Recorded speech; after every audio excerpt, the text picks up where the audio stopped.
I've never done a monthly wrap-up video before.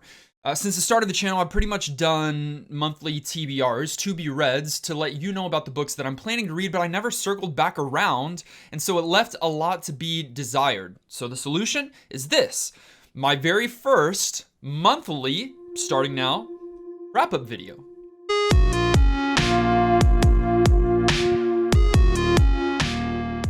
So first things first, this last month in many ways did not go the way that I or anyone else planned for it to go.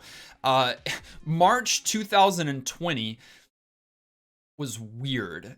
And so coronavirus is a thing now, and so that means a lot of my work is from home. I'm kind of essential as a worker to some degree. Some of the things that I do is essential. And so I'm going into work some, but working from home others. So my hair is being fixed less and I'm wearing more hats. My facial hair is out of control, but well maintained. But also it's given me more opportunities for reading. So I read a good amount of books this last month. And although this video is coming out too late in the month of April, here's the books that I read in the month of March. So the first book that I read and finished this last month was a book called Digital Minimalism by Cal Newport. It was on my TBR. I was actually able to get through it. My goal is to read at least one nonfiction, helpful self-leadership something book each month, at least one, and this was mine for the month of March, and it was good. It wasn't bad. It wasn't great. It was good.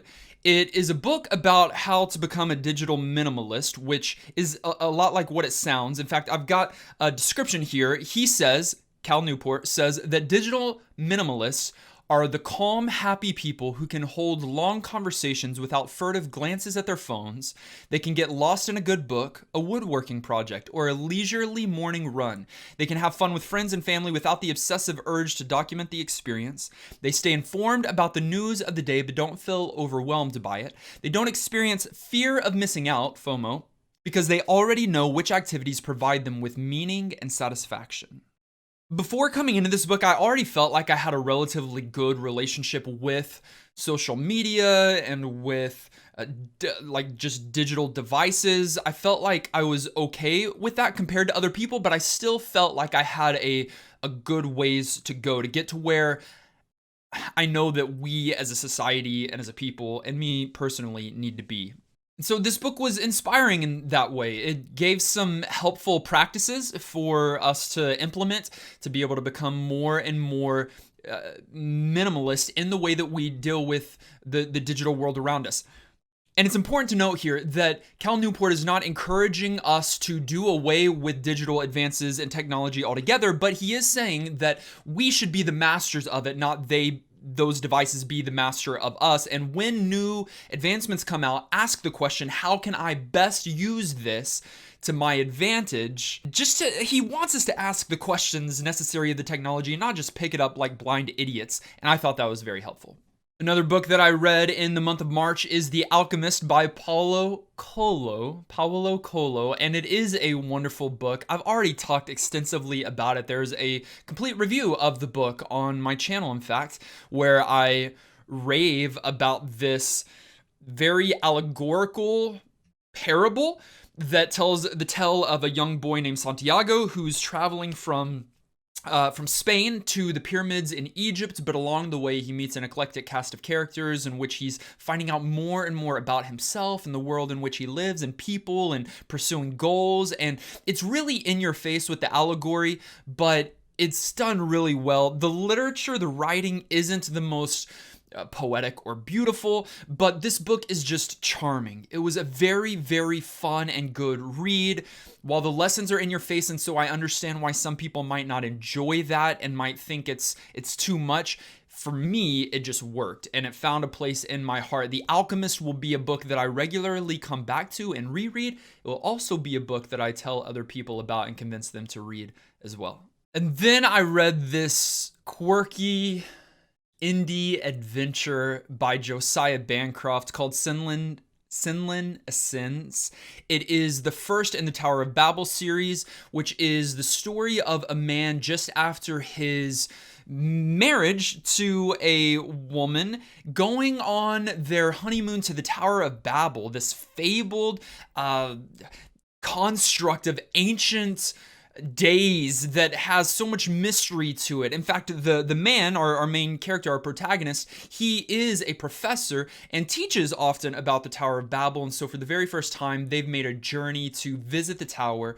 And within moments of being there at the tower, homeboy loses his wife. Thinking that she's ascended the tower, he goes in search for her himself. And so the characters are great, the writing is great, the storytelling is captivating, but where the plot takes us and really the development of the tower itself, each and every floor. By the way, this is not I guess this is somewhat of a spoiler. He doesn't get to the top floor of the tower. We don't even know how many floors there are, but we just go through a few of them, and each one of them have their own mysteries, their own character, their own charm, but their own dread as well. It's one of those books and stories where it kind of starts light and fluffy, but then each step around of the way, it makes the reader feel more and more like uncomfortable and disturbed, and it gets a little bit darker and darker as we go. And it's not a horror book by any means, but this tower is not friendly, to say the least.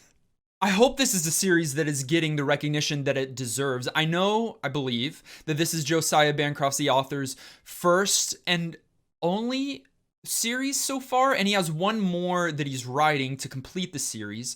I'm really excited about reading the next one in the saga, but if you haven't yet read Cynllun Ascends, this is one of my top reads this month. In fact, you're probably noticing already that I had a really good month in reading, which is good because historically and typically I end the month with about most of my books kind of right in the middle. Like, it was okay, but nothing out of the ordinary. However, this month I read some really, really good books. February was a bad one because you guys suggested them and I didn't like the majority of them. But in March, I read the books that I wanted to read, and this was top among them. And then I always like to have a good graphic novel in the rotation. This last month, I read The Hedge Knight 2, Sworn Sword, and it is the second and final graphic novel in the Hedge Knight series. This was a graphic novel series that was adapted from the short story prequel to, not Throne of Glass. I don't know why I just thought Throne of Glass. A Song of Ice and Fire. That's what it is. And so I've already admitted this in other videos, but let me just recap. I have not watched any of Game of Thrones. I've not read any Song of Ice and Fire, so I'm pretty much clueless when it comes to that world and that realm, but I love graphic novels, and I'd heard this one was good, and I love fantasy elements, and so I picked up the first one, read it a few months back, really enjoyed it, really enjoyed the story of Dunk and Egg, the two kind of main characters, a knight and his squire, but the second one, it is just as good, if not a little better than the first one. These graphic novels are so well illustrated, and the characters and the world is. If you're a fan of the series already, you're gonna love this even more because you're going to know the names of the families and of the people. I think this is some 90 years before the series starts. In the main series, but so there might be a few people that are alive, but at least the family lines are still there. And as they talk about them, and here's the thing. 90 years later, you might know, like, to the history of your favorite characters from the series are the characters that are in this graphic novel. Again, I don't for sure know because I don't know the world that well, but this series is great. It's fun. There's you know what? I said that this is the second and last one, but there might be one more graphic novel. It might be a trilogy. I'll have to look and see, but I really thoroughly enjoy it. If you like graphic novels, if you like, I almost said Throne of Glass again. If you like A Song of Ice and Fire, find this. I found mine, a copy at the local library when I used to could go there before Corona. And I rented it, and I still have it because they haven't made us turn in the books yet because of Corona, but it's good. The next book that I read is by author Jodi Taylor, who I think I've mentioned on the channel before, but I haven't given her enough respect or time or attention.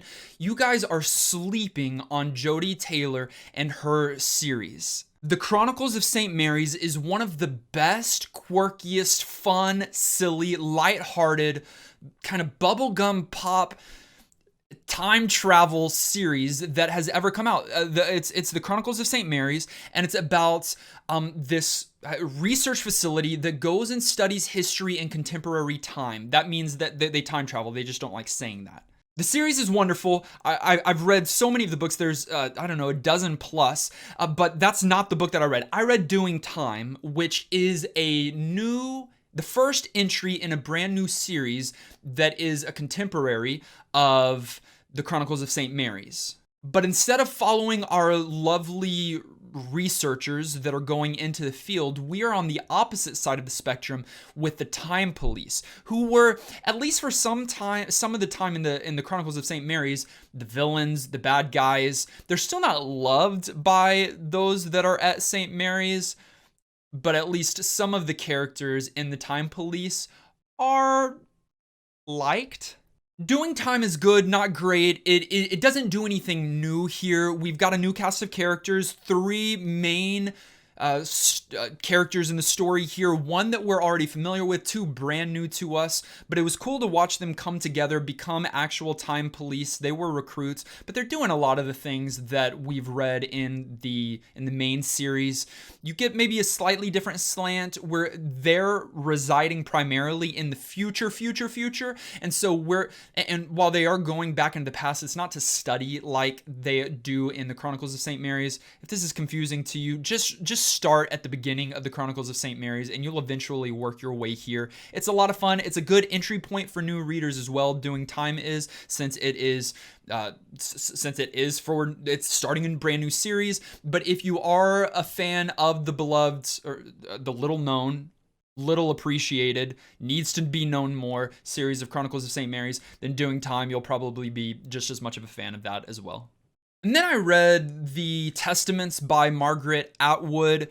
This one was probably more of the most disappointing one of my reads in March. It wasn't bad. I still liked it, but it wasn't necessary. This was the sequel to The Handmaid's Tale, which came out in the 1980s, and it is a masterpiece. It is so good. The real but dark world that Margaret built and foresaw then, and thank God we're not there, but her creation, it became a Netflix series and people loved it, right? And I think it might even still be going on. I just watched season 1 because that's where the original book ended, and I was like, that was good, let's be done. But here, I think probably because the series picked up again in popularity, she wrote a follow-up, which answered all the questions that you might have had at the end of Handmaid's Tale. But here's the thing, and you might disagree with me. I don't think all questions need to be answered, especially in Handmaid's Tale. One of the reasons that book is so good is because so much is shrouded in mystery of why it became that way, and what happened to our main character and all of that. It ends in such a good way. And even the Netflix series does a remarkable job being faithful to that. But then here in the Testaments, we have all of that answered. It's through the POV of 3 different characters, 1 young girl inside of Gilead, 1 young girl outside of Gilead, and then an aunt inside of Gilead. And you've got those 3 different stories that eventually they come together at the end, and it's good. It's just not Handmaid's Tale, and it wasn't necessary. So read it or leave it. Totally up to you. You're not going to be missing anything if you don't read it. So those were the books that I read and finished in the month of March, but now we're already days into April and I've got a new TBR. I'll post that video as soon as possible, but I've already read and finished a few books this month. Again, Corona. There's a lot of bad things with Corona. I hate it. One of the good things is I'm getting to read more. Thank you for watching this video, for clicking like and subscribing to the Dragon Army. And if you've read any of these books and have any thoughts on them, write it in the comments down below. And then if you have book suggestions that I should read for this month, the month of April, then please leave them as well. Love to know your thoughts on that. And we'll see you in the next video.